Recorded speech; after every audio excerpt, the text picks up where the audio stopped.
नमस्कार, ये आकाशवाणी पटना है। अब आप अभिषेक दास से प्रादेशिक समाचार सुनिए। पहले मुख्य समाचार। प्रधानमंत्री नरेंद्र मोदी ने कहा, भारत में कृषि क्षेत्र में किए जा रहे कार्यों से वैश्विक खाद्य सुरक्षा को मजबूती मिलेगी। सर्वोच्च न्यायालय द्वारा आयोजित विशेष लोक अदालत सप्ताह संपन्न, 1000 से अधिक मामलों का किया गया निपटारा। गोपालगंज जिले के कुचायकोट थाना क्षेत्र से पुलिस ने एक कार से 10 करोड़ रुपए मूल्य की 73 किलो चरस के साथ 2 तस्करों को गिरफ्तार किया। और मानसून की सक्रियता से प्रदेश के अधिकतर हिस्सों में बारिश का सिलसिला जारी। अगले 24 घंटों के दौरान कैमूर, रोहतास, बक्सर, किशनगंज, अररिया और पूर्णिया जिले में बहुत भारी बारिश की चेतावनी। अब समाचार विस्तार से। प्रधानमंत्री नरेंद्र मोदी ने कहा कि भारत अतिरिक्त खाद्यान्न का उत्पादन करने वाला देश है। श्री मोदी आज नई दिल्ली में 32वें अंतर्राष्ट्रीय कृषि अर्थशास्त्री सम्मेलन को संबोधित कर रहे थे। उन्होंने कहा कि सरकार सुधारों के साथ कृषि क्षेत्र को मजबूत कर रही है और इसका उद्देश्य किसानों के जीवन में सुधार लाना है। श्री मोदी ने कहा कि कृषि सरकार की आर्थिक नीति का केंद्र है। उन्होंने कहा कि भारत मोटे अनाज, दूध, दाल और मसालों का सबसे बड़ा उत्पादक देश है। आज भारत एक फूड सरप्लस देश है। दूध, दाल और मसालों का सबसे बड़ा प्रोड्यूसर है। Food grain, fruits, vegetable, cotton, sugar, T, framed fish, इनका दूसरा सबसे बड़ा प्रोड्यूसर। एक वो समय था जब भारत की फूड सिक्योरिटी दुनिया की चिंता का विषय। एक आज का समय है जब Bharat global food security, global nutrition security, इसके सॉल्यूशन देने में जुटा है। प्रधानमंत्री ने कहा कि भारत रसायन मुक्त प्राकृतिक खेती को बढ़ावा दे रहा है। उन्होंने कहा कि 2024-25 के केंद्रीय बजट में सतत कृषि पर ध्यान दिया गया है।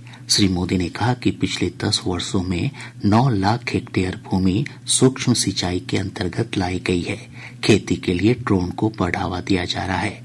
प्रधानमंत्री ने कहा कि इन उपायों से केवल देश के किसानों को ही लाभ नहीं होगा, बल्कि वैश्विक खाद्य सुरक्षा को भी मजबूती मिलेगी। ड्रोन का उपयोग भी खेती में बहुत तेजी से प्रमोट हम कर रहे हैं। ड्रोन से होने वाली खेती की कमान हमारी ड्रोन दीदियों को दी जा रही है। ये जो भी कदम है, इनसे भारत के किसानों का तो फायदा हो गया ही, इससे ग्लोबल फूड सिक्योरिटी को भी ताकत मिलेगी। इस अवसर पर केंद्रीय कृषि मंत्री शिवराज सिंह चौहान ने कहा कि प्रधानमंत्री नरेंद्र मोदी के नेतृत्व में भारत की कृषि विकास दर विश्व में लगातार सबसे अधिक बनी हुई है। उन्होंने भुखमरी और कुपोषण को पूरी तरह समाप्त करने, जलवायु परिवर्तन की चुनौतियों से निपटने और बढ़ते तापमान के कारण उत्पादन में कमी जैसे गंभीर मुद्दों के समाधान पर जोर दिया। आज भारत की कृषि विकास दर लगातार दुनिया में सबसे ज्यादा बनी हुई है। हमने जो प्रधानमंत्री जी के नेतृत्व में प्रयत्न किए हैं, उत्पादन बढ़े, लेकिन साथ में भारत की चिंता भी रही है केमिकल फर्टिलाइजर के अधिक उपयोग के कारण जो उत्पादित अन्न हो, फल और सब्जियां हो, उसके विपरीत प्रभाव मानव शरीर पर पड़ रहे हैं और लगातार सॉइल हेल्थ खराब हो रही है। इसलिए भारत अब प्राकृतिक खेती पर बल दे रहा है। सर्वोच्च न्यायालय द्वारा आयोजित विशेष लोक अदालत सप्ताह आज संपन्न हो गया। सर्वोच्च न्यायालय ने अपनी 75वीं वर्षगांठ के उपलक्ष्य में ये पहल की थी। समारोह को संबोधित करते हुए कानून और न्याय मंत्री अर्जुन राम मेघवाल ने कहा कि इस लोक अदालत में 1000 से अधिक मामलों का निपटारा किया गया। समारोह में प्रधान न्यायाधीश DY चंद्रचूड़ ने लोक अदालत के महत्व पर प्रकाश डाला। When we constituted the panels for the Lok Adalat, we ensured that every panel would consist of 2 judges and 2 members of the bar. One senior advocate drawn from SCBA and one advocate drawn from SCORA. The purpose behind doing this was to give ownership to the advocates over the institution. केंद्रीय खाद्य प्रसंस्करण उद्योग मंत्री चिराग पासवान ने कहा है कि सरकार खाद्य प्रसंस्करण उद्योग को बढ़ावा देने के लिए प्रतिबद्ध है। श्री पासवान पटना में आयोजित इंडस्ट्री गोलमेज बैठक के बाद पत्रकारों से बातचीत कर रहे थे। उन्होंने कहा कि बैठक में इस क्षेत्र के संभावित अवसरों और मेगा फूड इवेंट से संबंधित विषयों पर मुख्य रूप से चर्चा हुई। श्री पासवान ने कहा कि खाद्य प्रसंस्करण उद्योग बिहार के युवाओं को रोजगार देने और बिहार को विकसित राज्य बनाने की दिशा में काफी महत्वपूर्ण भूमिका निभा सकता है। इस बैठक के माध्यम से हम लोगों ने वर्ल्ड फूड इंडिया, जो मेरे मंत्रालय से जुड़ी हुई एक ऐसा इनिशिएटिव है जो न सिर्फ राष्ट्रीय स्तर पर बल्कि अंतर्राष्ट्रीय स्तर पर भी फूड प्रोसेसिंग इंडस्ट्री से जुड़े हुए लोगों को एक प्लेटफॉर्म पे लाने का प्रयास करता है। एक छत के नीचे ये तमाम लोग कैसे एक साथ आकर एक दूसरे के साथ इंटरैक्ट कर अपनी योजनाओं का आदान प्रदान कर सके, ये वर्ल्ड फूड इंडिया वो प्लेटफॉर्म प्रोवाइड करता है। पटना के ज्ञान भवन में आज से 2 दिवसीय मखाना महोत्सव की शुरुआत हुई। कृषि मंत्री मंगल पांडे ने महोत्सव की विधिवत शुरुआत की। उन्होंने कहा कि महोत्सव का उद्देश्य मखाना उत्पादन की आधुनिक तकनीकों से किसानों को अवगत कराना है, साथ ही इसके व्यापार को बढ़ावा देना है। श्री पांडे ने कहा कि आने वाले 2 वर्षों में सरकार ने 50,000 हेक्टेयर में मखाना की खेती का लक्ष्य निर्धारित किया है। मखाना के उत्पादन को बढ़ाया जाए, किसानों को सुविधा और सहूलियत दिया जाए और किसान ज्यादा उत्साहित होकर अधिक से अधिक मखाना का उत्पादन करें। अभी कुल 35,000 हेक्टेयर में इसकी खेती होती है, 25,000 किसान इससे जुड़े हैं। हमारा लक्ष्य है कि अगले 2-3 साल में इसका क्षेत्र 50,000, 60,000 हेक्टेयर हो जाए और जो 25,000 किसान आज लगे हैं वो 50,000 किसान इसके उत्पादन से जुड़ जाए। मखाना महोत्सव के दौरान मखाना के विभिन्न उत्पादों की प्रदर्शनी और बिक्री की जा रही है। साथ ही महोत्सव में मखाना व्यंजन प्रतियोगिता का भी आयोजन किया जा रहा है। प्रादेशिक समाचार आप आकाशवाणी पटना से सुन रहे हैं। केंद्रीय गृह मंत्री अमित शाह ने सभी नागरिकों से हर घर तिरंगा अभियान को आगे बढ़ाने और उत्साह के साथ इसमें भाग लेने की अपील की है। सोशल मीडिया पर एक पोस्ट में उन्होंने कहा, 9 अगस्त से 15 अगस्त के बीच लोग अपने घर पर तिरंगा फहराएं। मानसून की सक्रियता से प्रदेश के अधिकतर हिस्सों में रुक रुक कर बारिश का सिलसिला जारी है। मौसम विभाग से प्राप्त जानकारी के अनुसार पिछले 24 घंटों के दौरान मधेपुरा के पुरैनी में सबसे अधिक 109.6 मिलीमीटर बारिश रिकॉर्ड की गई। वहीं गया के शेरघाटी में 90.2 और डोभी में 80 मिलीमीटर बारिश हुई है। मौसम विज्ञान केंद्र पटना के वैज्ञानिक ने बताया कि अगले 24 घंटों के दौरान कैमूर, रोहतास, बक्सर, किशनगंज, अररिया और पूर्णिया जिले में कुछ स्थानों पर बहुत भारी बारिश हो सकती है। इसे लेकर ऑरेंज अलर्ट जारी किया गया है। वहीं भोजपुर, अरवल, औरंगाबाद, सुपौल, सहरसा, मधेपुरा और कटिहार जिले में 1-2 स्थानों पर भारी बारिश की आशंका को देखते हुए येलो अलर्ट जारी किया गया है। इस दौरान तेज हवा चलने के साथ साथ मेघ गर्जन और वज्रपात की भी चेतावनी जारी की गई है।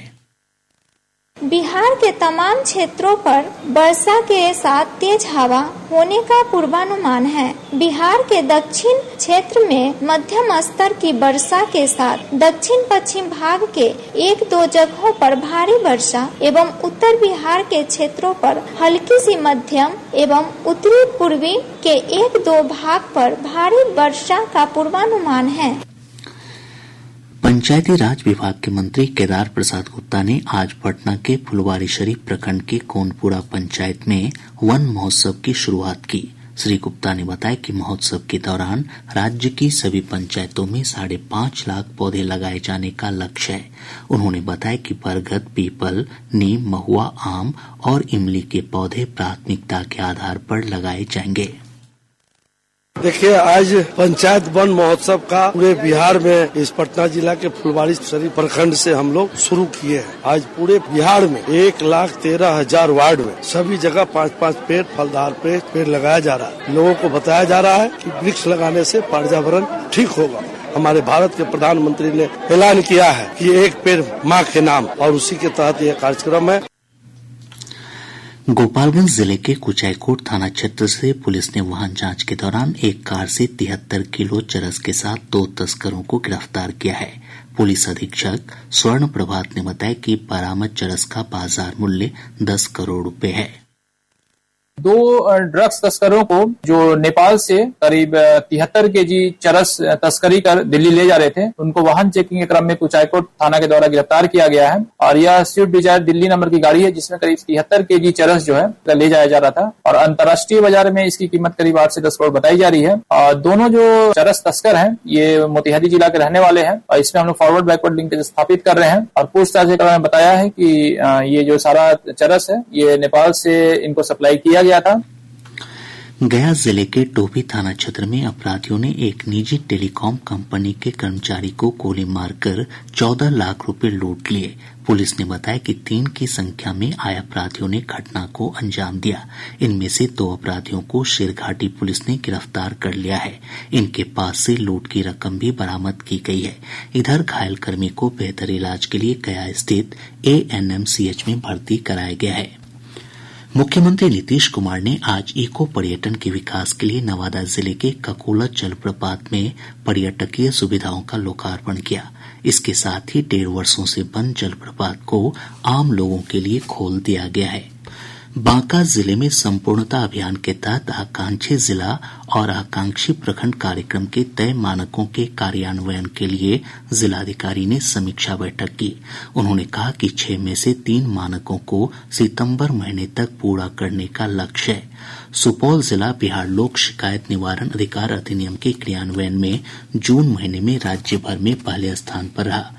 गया के शेरघाटी व्यवहार न्यायालय में पिछले दिनों पेशी के लिए लाए गए एक कैदी पर गोलीबारी करने के आरोप में पुलिस ने पश्चिम बंगाल के आसनसोल से 3 अपराधियों को गिरफ्तार किया है। पूर्वी चंपारण जिले के महुआवा थाना क्षेत्र अंतर्गत भारत नेपाल सीमा से SSB और पुलिस की टीम ने एक तस्कर को भारी मात्रा में गांजा के साथ गिरफ्तार किया। और अब अंत में मुख्य समाचार एक बार फिर। प्रधानमंत्री नरेंद्र मोदी ने कहा, भारत में कृषि क्षेत्र में किए जा रहे कार्यों से वैश्विक खाद्य सुरक्षा को मजबूती मिलेगी। सर्वोच्च न्यायालय द्वारा आयोजित विशेष लोक अदालत सप्ताह संपन्न, 1000 से अधिक मामलों का किया गया निपटारा। गोपालगंज जिले के कुचायकोट थाना क्षेत्र से पुलिस ने एक कार से 10 करोड़ रुपए मूल्य की 73 किलो चरस के साथ 2 तस्करों को गिरफ्तार किया। और मानसून की सक्रियता से प्रदेश के अधिकतर हिस्सों में बारिश का सिलसिला जारी। अगले 24 घंटों के दौरान कैमूर, रोहतास, बक्सर, किशनगंज, अररिया और पूर्णिया जिले में बहुत भारी बारिश की चेतावनी। इसके साथ ही आकाशवाणी पटना से प्रसारित प्रादेशिक समाचार का ये अंक समाप्त हुआ।